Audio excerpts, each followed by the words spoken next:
Welcome back to the deep dive. So we're tackling something a lot of you have mentioned in the sources you send, this feeling where, you've learned a ton of English words, right? hmm Maybe you can read pretty well, follow along okay, but then when you actually try to speak, it feels like pulling teeth. Yeah. Words get stuck, sentences feel awkward, the confidence just isn't quite there. It's such a common sticking point, isn't it? Yeah, That frustration is really familiar to language learners. definitely. So we've dug into the material you shared to figure out why this gap exists and maybe more importantly, what practical daily things the source suggests you can do about it. Exactly. You've put in the time on, let's call it passive knowledge understanding, but turning that into active real-time conversation, that's a whole different ballgame. This deep dive should shed light on the why and give you those simple steps the source recommends. Okay, so let's get into it. What does the source say is the root cause here? It draws a line pretty quickly between just knowing words and actually using them fluently. Right. The key distinction the source makes is input versus output. Input is all the stuff you take in listening, reading. You're building that mental dictionary, that grammar understanding. Okay, absorbing it. Yeah, exactly. Yeah. But speaking and writing too, that's output. Yeah. They're producing the language. And the source argues pretty strongly that learners often spend, loads of time on input, Which you need, obviously. which is essential, yes. But they don't spend nearly enough time practicing the output. So your brain kind of knows the words are in there somewhere, Uh-huh.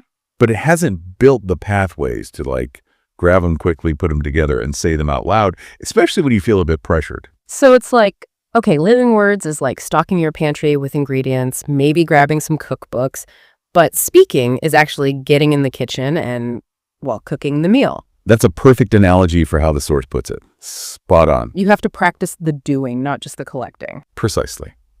You've got the parts, but the actual, mental and physical act of assembling them in the moment, that needs practice.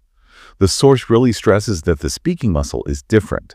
It needs its own workout routine, separate from the understanding muscle. Okay, this is where it gets practical then, the how-to.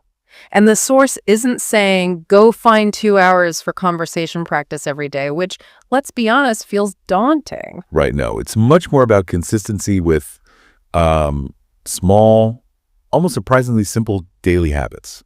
Things focused just on output. Okay, like what? What are the key ones it suggests? Well, the material really focuses on tiny habits building up over time. One big one is something they call the 2-minute talk. 2 minutes. Yep, just 2 minutes every morning, maybe first thing, just speak English out loud. The source suggests, describing your routine, your plans, how you're feeling, anything. To who? Just yourself. To yourself, to your cat, into the mirror, record a voice note, doesn't matter. The key thing, the source says, is just breaking that silence.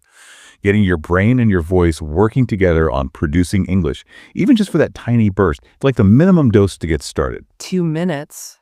That does sound very doable.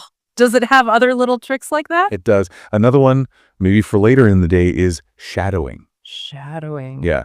You find some English audio you like, could be part of a podcast, a bit from a TV show, play one sentence, pause it, and then you immediately repeat it out loud. Try to copy the rhythm, the intonation, the speed as close as you can. Ah, like mimicking. Exactly. And the source really emphasizes this because it trains the physical part of speaking how your mouth moves and helps you sound more natural by copying native patterns directly. Maybe 5 minutes of that. That makes sense for bypassing the sort of mental translation thing. And wasn't there a third one? Something with the evening. Spot on. For winding down, it suggests the question trick. Right before bed, ask yourself 3 simple questions in English, like, what's one good thing that happened today? Or, what was tricky? Or, what's one thing I want to do tomorrow? And answer them out loud. Answer them out loud in English. Huh. It forces your brain to pull out vocabulary and structure thoughts directly in English just before you sleep. Kind of reinforces those active pathways. The source sees it as making English production feel more like a natural part of your thinking, less like homework. So the whole approach seems to be about creating these tiny little touch points all through the day where you're actively making English happen, not just, taking it in. Exactly. Like mini workouts for that speaking muscle we mentioned. Targeted practice. Precisely. Yeah. And a really crucial point the source brings up is tackling the biggest hurdle for most people trying this. Let me guess. Fear of messing up? You got it. That fear of sounding awkward, making mistakes, getting it wrong, it stops so many people. Totally. So what's the advice there? The source is pretty direct. The only real mistake is staying silent. Silence is the enemy here. Every time you stumble, every grammar slip up, every word you mispronounce during these little practices, that's actually gold. It's feedback. It shows you exactly where the gaps are, gives you something concrete to work on. The source basically says, embrace the messiness. Speaking imperfectly is the absolute fastest way to eventually speak well. You can't improve something you're not even trying to produce.